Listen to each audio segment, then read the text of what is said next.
नमस्कार, आप देख रहे हैं इंडिया वॉइस और मैं हूं आपके साथ ऋतु। चलिए बुलेटिन की शुरुआत करते हैं इस वक्त की बड़ी खबर के साथ, जो कि केंद्र जांच एजेंसी आयकर विभाग ने बीते शुक्रवार से कांग्रेस विधायक अनूप सिंह और प्रदीप यादव के कई ठिकानों पर छापेमारी की थी। आईटी की यह छापेमारी शनिवार के दूसरे दिन भी जारी रहेगी और आज भी छापेमारी की जाएगी। विधायकों के साथ कई कारोबारियों के मिली भगत की संभावना है और ऐसे में यहां भी आईटी का छापा चल रहा है।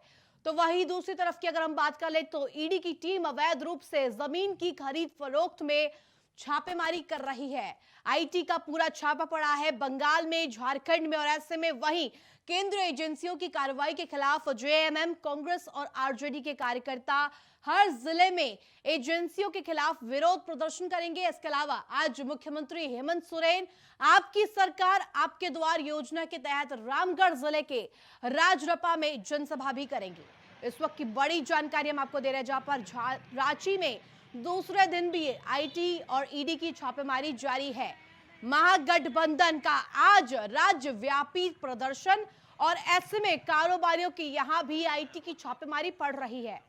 इस वक्त की बड़ी जानकारी हम आपको दे रहे हैं, जहां पर केंद्र जांच एजेंसी ने अब सीधे तौर पर निशाना साध दिया। रांची और बंगाल की कई जगहों पर इस वक्त आईटी की छापेमारी चल रही है। लगातार ईडी और आईटी छापेमारी कर रहे हैं। आपको बता दें कि कांग्रेस विधायक अनूप सिंह के आवास पर छापेमारी की गई थी और कांग्रेस के विधायक प्रदीप यादव के भी कई ठिकानों पर, गोंडा के ठिकानों पर छापेमारी की गई थी। इसी खबर पर ज्यादा जानकारी के साथ हमारे संवाददाता राकेश जुड़ गए। राकेश, जिस तरह से अब आईटी अलर्ट मोड पर आ गई है और ऐसे में तमाम उन लोगों के घर पर आईटी के छापे पड़ रहे हैं, क्या कुछ जानकारी जरा विस्तार से बताइए। देखिए, लगातार दूसरे दिन भी छापेमारी जारी है और साफ तौर पे कहा जा सकता है कि कहीं न कहीं जो सुराग मिले थे आईटी की टीम को और उसके आधार पे छापेमारी की गई है। और आज की बात की जाए तो निश्चित तौर पे कई ऐसे कोयला के कारोबारी हैं जिनके यहाँ भी फिर से नए सिरे से छापेमारी की जा रही है। और सबसे बड़ी बात कही जा सकती है कि राज्य में जिस तरीके के हालात दिखाई पड़ रहे थे, उसके बाद तमाम जो जांच एजेंसियां हैं सक्रिय हैं। एक तरफ जहां आईटी का छापा पड़ रही है, वहीं ईडी की कार्रवाई भी लगातार जारी है। तो ऐसे में निश्चित तौर पे कहा जा सकता है कि राज्य में जो भ्रष्टाचार को लेकर के और जो मनी लॉन्ड्रिंग के जो मामले हैं उनको लेकर के इन तमाम पहलुओं पे अभी भी जांच एजेंसियां काम कर रही हैं और लगातार छापेमारी का दौर जारी है। जी, ये छापेमारी शनिवार भी दूसरे दिन भी जारी है और ऐसे में अब आयकर विभाग यानी कि आईटी डिपार्टमेंट जिस तरह से कार्रवाई कर रही है, ईडी लगातार छापेमारी कर रही है और ऐसे में सभी को अपने शिकंजे में ले रही है। और अब देखना बेहद दिलचस्प होगा कि आखिर अनूप सिंह और प्रदीप के घर किस तरह की कार्रवाई होती है, क्या कुछ सामने आया है इस पूरे छापेमारी में। और आपको बता दें कि मिली जानकारी के मुताबिक दोनों विधायकों के साथ कई कारोबारियों के यहां भी आईटी के छापे पड़े हैं और ऐसे में इन सभी कारोबारियों की सम्मिलित की और मिलन से ही ये पूरा जो ईडी का छापेमारी की गई, आईटी की छापेमारी की गई और ऐसे में अब आईटी के छापे। तो राकेश, जिस तरह से अब जानकारी मिली है कि कई और कारोबारियों के घर पर भी छापा पड़ा है, क्या कुछ सामने आया है इस पूरे मामले में अभी तक? देखिए, अमित अग्रवाल खास करके जो कारोबारी है कोलकाता के, उनके यहाँ तो पहले से ही छापेमारी हुई थी, वो पहले से ही ईडी की गिरफ्त में है। लेकिन विष्णु अग्रवाल एक बड़ा नाम सामने आया है कारोबारी के रूप में और ये मामला पूरी तरह से कहा जा सकता है कि अवैध तरीके से एक जमीन है सेना की, उसको कहीं ना कहीं बेचने खरीद बिक्री करने का मामला है। तो ऐसे में कई कारोबारियों के भी नाम सामने आ रहे हैं, खास करके चाईबासा के इलाके में जैसा एंड कंपनी के यहाँ भी छापेमारी चल रही है। तो कुल मिलाकर अभी फिलहाल छापेमारी का दौर जरूर चल रहा है और जैसे जैसे छापेमारी की कड़ी आगे बढ़ेगी वैसे वैसे पता चलेगा कि आखिर क्या कुछ आगे हो सकता है। लेकिन फिलहाल यही कहा जा सकता है कई राजनीतिक दल के लोगों के बीच में और कई अधिकारियों के साथ साथ कई कारोबारियों में अब एक हड़कंप सा मचा हुआ है कि अब किसने यहाँ छापेमारी पड़ सकती है। छापेमारी का दौर राकेश, आज जिस तरह से महागठबंधन इस वक्त प्रदर्शन की तैयारी में है और प्रदर्शन करेंगे राज्यव्यापी स्तर पर, तो ऐसे में क्या कुछ अभी इस पर क्या अपडेट आपके पास है?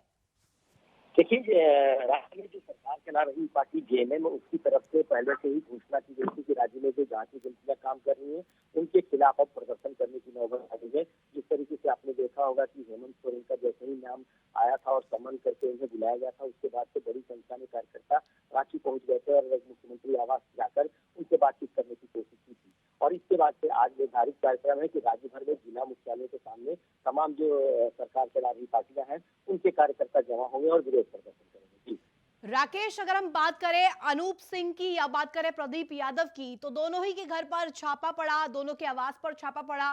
तो ऐसे में कल भी छापेमारी हुई आईटी की और आज भी। तो ऐसे में आईटी और ईडी की दोनों अलर्ट मोड पर जिस तरह से काम कर रहे हैं, अब ऐसे में जांच किस तरफ का मोड़ ले सकती है, क्या कुछ सामने आ सकता है और क्या कार्रवाई अब हो सकती है आगे? देखिए, ये पूरा मामला कहीं न कहीं आय से अधिक संपत्ति का भी मामला बन सकता है और साथ-साथ मनी लॉन्ड्रिंग का भी बन सकता है और अवैध तरीके से किस तरीके से कोयला के कारोबार की भी बात सामने आ रही है। तो ऐसे में निश्चित तौर पे कहा जा सकता है कि अभी कई चीजें जुड़नी बाकी है और एक जानकारी और आ रही है कि हो सकता है कि कुछ कोयला के जुड़े अधिकारियों के साथ-साथ कुछ और कारोबारियों के भी यहाँ छापे पड़ सकते हैं और हो सकता है कि एनआईए की टीम भी पहले से जो इस दिशा में कार्यरत थी, वो भी छापेमारी कर सकती है। तो फिलहाल छापेमारी का दौर चल रहा है और हो सकता है कि धीरे-धीरे चीजें एकदम सामने आती जाएंगी, क्या कुछ मिल रहा है इसकी भी जानकारी धीरे धीरे आती जाएंगी और उनके संबंधित कागजात भी तमाम लोगों से मांगे जा रहे हैं। तो ऐसे में अभी फिलहाल यही स्थिति बनी है कि छापेमारी का दौर चल रहा है और कहीं न कहीं सत्ताधारी दल के लोग अभी विरोध प्रदर्शन के मूड में भी दिखाई पड़ रहे हैं। जी राकेश, जिस तरह से दोनों विधायकों की मुश्किलें तो बढ़ ही रही हैं, दोनों की मुश्किलें इस वक्त बहुत ही ज्यादा बढ़ चुकी है, लेकिन अब आपसे ये जानना चाहूंगी कि कौन सा ऐसा बड़ा चेहरा है जो कि इसमें अब फंसता दिखाई दे रहा है? देखिए, सत्ताधारी दल के कई लोगों के नाम आए हैं। सबसे बड़ी बात कही जा सकती है कि अधिकारियों के भी नाम सामने आ रहे हैं और अभी फिलहाल तुरंत कहना जरा मुश्किल होगा कि कौन कौन से नाम सामने आ सकते हैं, लेकिन जैसे जैसे जांच बढ़ेगी और जांच एजेंसियों की तरफ से छापेमारी होगी, उनकी तरफ से नाम के खुलासे किए जाएंगे, तब हम लोग हो सकता है कुछ और नाम की चर्चा कर सकते हैं क्योंकि जो जानकारियां मिल रही हैं उसमें कई बड़े लोगों के भी नाम शामिल हो सकते हैं। तो ऐसे में थोड़ी हम लोगों को थोड़ी उम्मीद करनी चाहिए कि जांच एजेंसियों की तरफ से सारी चीजें आए, तब हम लोग आगे बातचीत कर पाए। लेकिन फिलहाल यही कहा जा रहा है कि इस छापेमारी में कई बड़े नाम के भी सामने आने की उम्मीद जताई जा रही है। बिल्कुल राकेश, जिस तरह से आपने बताया कि कई ऐसे बड़े चेहरे सामने आ सकते हैं। धन्यवाद तमाम जानकारी के लिए राकेश। वहीं योगी सरकार में जघन्य अपराधों में सजा दिलाने में आई तेजी और ऐसे में अपराधियों को सजा दिलाकर योगी सरकार ने मिसाल पेश करी है और ऐसे में बीते 10 महीनों में 111 को आजीवन कारावास हुआ है। बड़ी अपडेट हम आपको दे रहे हैं, जहां पर इस वक्त योगी सरकार में जघन्य अपराधों को जो अपराधी कर रहे थे उन सभी को सजा दिलाकर योगी सरकार ने मिसाल पेश करी है। गोरखपुर सबसे पहले नंबर पर है, जहां पर पैरवी कर सजा दिलाने में नंबर 1 स्थान पर बना हुआ था और अब हत्या, दुष्कर्म, पोक्सो एक्ट के 45 मुकदमों में 111 को सजा हुई है। इस वक्त की बड़ी जानकारी हम आपको दे रहे हैं। योगी सरकार के जघन्य अपराधों में जिस तरह से सजा दिलाने में आगे कवायद सामने आई है, हम आपको पूरी जानकारी दे रहे हैं। अपराधियों पर सख्त हो गए हैं और सीएम योगी अब अलर्ट मोड पर कार्य कर रहे हैं। ग्राफिक्स के जरिए हम आपको समझाने का प्रयास करें। अपराधियों को सजा दिलाकर सरकार ने मिसाल पेश करी है और इसमें यह मिसाल इस तरह से बनी कि बीते 10 महीनों में 111 को आजीवन कारावास हुआ है और आपको बता दें कि गोरखपुर नंबर 1 स्थान पर है, जहां पर अपराधियों को सजा दिलाने में गोरखपुर पहले स्थान पर पहुंच गया। ऑपरेशन शिकंजा की अगर हम बात करें तो 209 मुकदमों में 359 मामलों में मुकदमा दर्ज कर और अब कार्रवाई की जा चुकी है। इसी खबर पर ज्यादा जानकारी के साथ हमारे संवाददाता प्रियम जुड़ गए। प्रियम, जिस तरह से अब तेजी आ गई है, जो कि जघन्य अपराध कर रहे थे जितने भी अपराधी हैं उस पर अब शिकंजा कसना तेज हो गया है। योगी सरकार अब अलर्ट मोड पर कार्य कर रही है। बिल्कुल, देखिए उत्तर प्रदेश के अंदर लॉ एंड ऑर्डर एक हमेशा से बड़ा मुद्दा रहा है, चाहे वो चुनावी वक्त हो या फिर सामान्य वक्त हो। दोनों ही टाइम पे कानून व्यवस्था जो है हमेशा ही चर्चा का विषय रही है। ऐसे में और योगी सरकार जो दोबारा आई उसके पीछे की एक वजह ये थी कि लोगों के मन में और लोगों के बीच में इस बात को विश्वास बनाने में योगी सरकार कामयाब रही कि उसने कानून व्यवस्था को बेहतर किया है। और ठीक अब उसी तरीके का इशारा जो है वो आंकड़े भी कर रहे हैं। अगर आप आंकड़ों की बात करें तो अब जघन्य अपराधों के जो मामले रहे हैं उसमें भी सजा दिलाने में जो है वो प्रदेश सरकार जो है उसने तेजी के साथ जो है वो काम को आगे बढ़ाया है। पिछले 10 महीनों के अगर आप आंकड़े देखें तो 111 ऐसे लोग हैं जिन्होंने जघन्य अपराध किए थे, उनको आजीवन कारावास की सजा जो है वो सुनाई गई है। तो ये एक बेहतरीन आंकड़ा कह सकते हैं प्रदेश के अंदर पेश किया गया है सरकार की तरफ से कि अब प्रदेश के अंदर जो अपराधी प्रवृत्ति के लोग हैं उनके खिलाफ सरकार लगातार जो है वो शिकंजा कसने के लिए पैरवी कर रही है। आंकड़ों की बात करें, गोरखपुर सबसे नंबर 1 पर है। 111 मामले जो हैं वो गोरखपुर में आए हैं। प्रयागराज में 28, वाराणसी में 27, कानपुर में 27, आगरा में 26, लखनऊ में 24, गाजियाबाद में 19 और मेरठ में 19। ये वो संख्या है जो अपराधियों को सजा दिलाने में सरकार की तरफ से जो पैरवी करी गई, उसमें जो ये सजा दिलाई गई है, इनको आजीवन कारावास की। पूरा देखिए, इस शिकंजे के लिए ऑपरेशन शिकंजा जो है वो शुरू किया गया था और उस ऑपरेशन शिकंजा के तहत 209 मुकदमे जो हैं वो दर्ज किए गए थे और इसमें प्रभावी पैरवी करते हुए 359 लोगों को जो है इसमें सजा मिली है। आजीवन कारावास की सजा जो है वो 111 लोगों को इसमें दी गई है। जो पूरी ये घटनाएं थी उसमें दुष्कर्म, पास्को एक्ट के 45 मुकदमे थे, 111 को उसमें से सजा हुई है। तो ये पूरा कह सकते हैं कि लॉ एंड ऑर्डर को बेहतर करना सरकार की प्राथमिकताओं में है। इस बात का दम जिस तरीके से चुनावी वक्त में भी सरकार भरती रही है, ठीक अब उसी तरीके के आंकड़े अब निकलकर सामने आ रहे हैं और साफ तौर पर उत्तर प्रदेश के अंदर कानून व्यवस्था को बेहतर करते हुए योगी सरकार जो है वो नजर आ रही है। बिल्कुल प्रियम, जिस तरह से आपने बताया, अब योगी सरकार की प्रायोरिटी 1 थी अपराध, और ऐसे में अब इस पर कड़ी तौर पर कार्रवाई कर रही है योगी सरकार। धन्यवाद तमाम जानकारी के लिए प्रियम।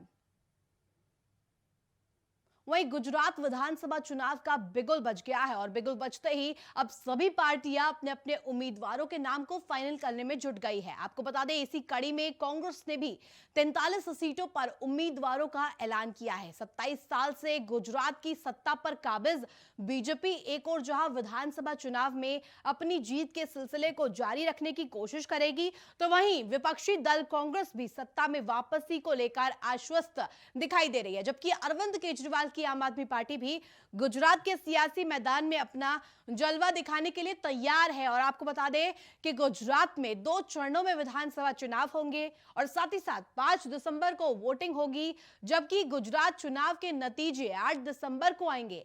आपको बता दें कि कांग्रेस के उम्मीदवारों की लिस्ट जारी कर दी गई है और ऐसे में 43 सीटों पर उम्मीदवारों का ऐलान कर दिया गया है।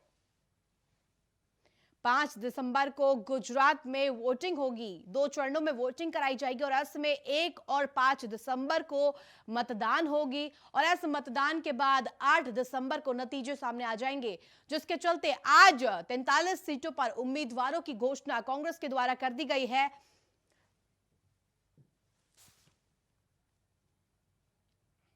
इसी खबर पर ज्यादा जानकारी के साथ हमारे सहयोगी शिवम जुड़ गए न्यूज रूम से सीधे। शिवम, जिस तरह से पूरी जानकारी सामने आई है, अब कांग्रेस ने उम्मीदवारों की लिस्ट फाइनल कर दी है और अब सामने आ गई है लिस्ट।